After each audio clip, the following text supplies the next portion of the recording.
Hi, how you doing? I'm very well, thank you. So tell me, have you been to Dubai before? Yeah, I've been here several times. I usually come here between, once or twice a year, and I've been coming here for several years now. Always playing for Pepermint as well. Great. And how long are you staying this time? I'm staying here till Saturday. I've got a festival in Spain on Saturday, so I've got Friday night off. It's a long way to come over here, so I took Friday night off. I'm going to just chill out tomorrow and got a day off. I love it. Fantastic. So the World Trade Centre is a huge venue, and there's a massive crowd out there waiting for you to play. What do you think of the scene over here? It's been growing over here for years. I mean, every time I've played here, everywhere's always been packed, and it's always been a good response. So, there is a party scene here. It's a little different to the party scene in Europe, but all the same, there's a party scene here. And what have you got in store for us with your performance tonight? Let's just wait and see. Brilliant. I'm going to start with a big intro, and I never really know what I'm going to play. I always know my first record, and that is it. So we'll see. Great. So it starts at the beginning and goes from there. Yeah, exactly. Brilliant. Now you've had a busy year with Miami and your own tours and things. How's the year gone so far?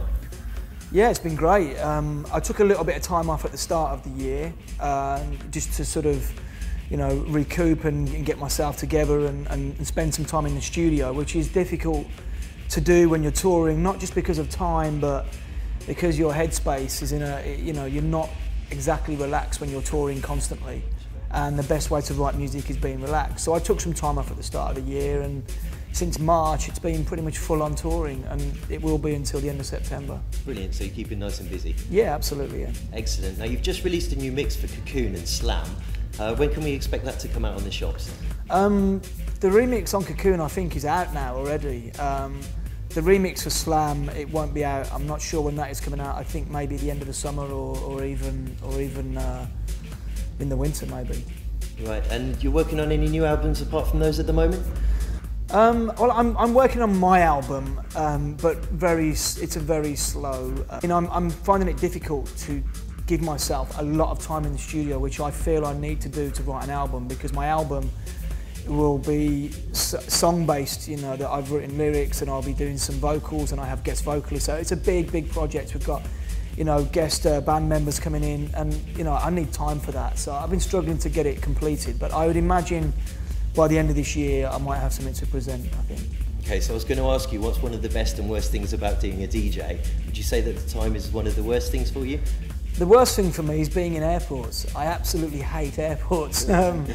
And I think it's only because I've spent so much time in there, and airports are full of people that are generally spending very little time in airports, so they kind of, put up with all the hassle you get. But we get it, I'm probably taking 6 to 8 flights a week, and that's tough. Yeah.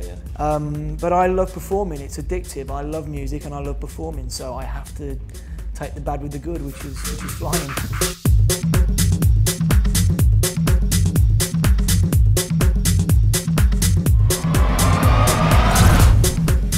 And this year you've got the residency once again for the 10th year running with We Love Sundays at Space. Yeah. Yeah. In the last 10 years, how would you say that the scene has evolved over there in Ibiza?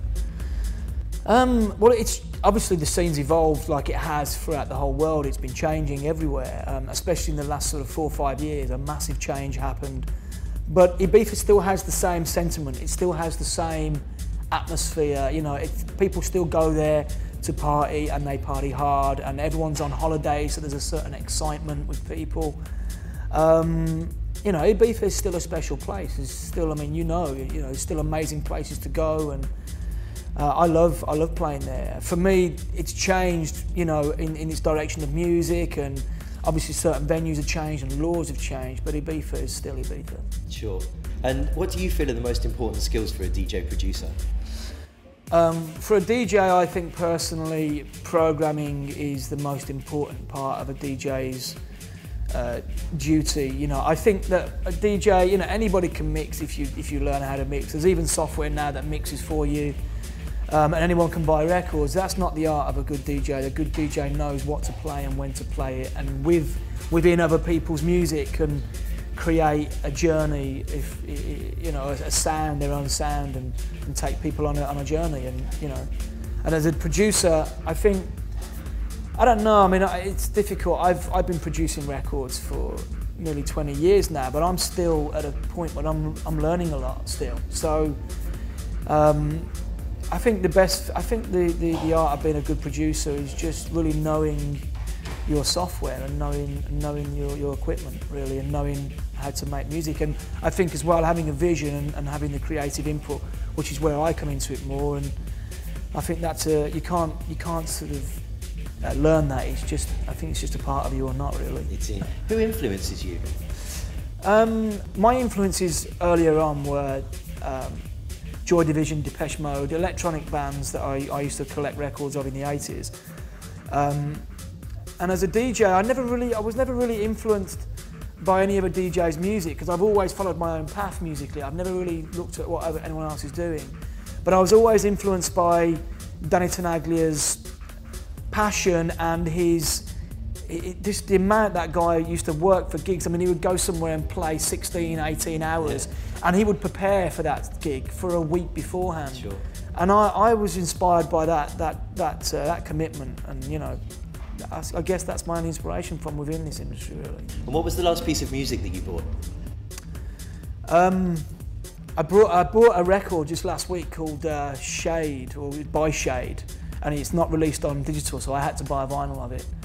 And I can't remember what the track's called, but it's Shade or By Shade. And you had to go out and actively find that one yourself? Yeah, I did, and it was tough, yeah. Was it? You found that one in London? Yeah, Phonica, yeah. Right, okay, that's a great record. Yeah, it is, yeah. Definitely. Now, what tools you couldn't live without? I couldn't live without my laptop.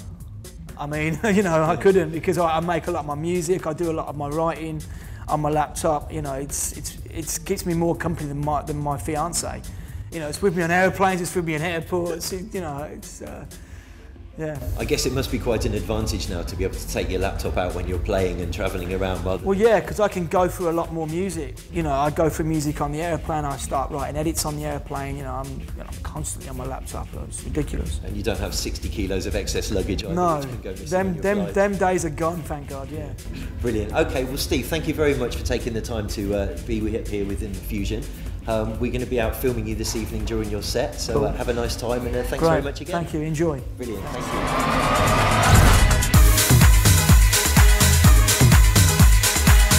We're Steve Lawler. Happy birthday, Pepermint.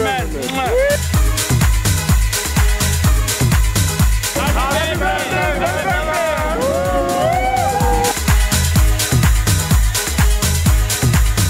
We're coming to you live from the front line at the World Trade Center for Peppermint's 6th birthday. Over my shoulder is Steve Lawler in the mix, and this place is jumping. Check it out.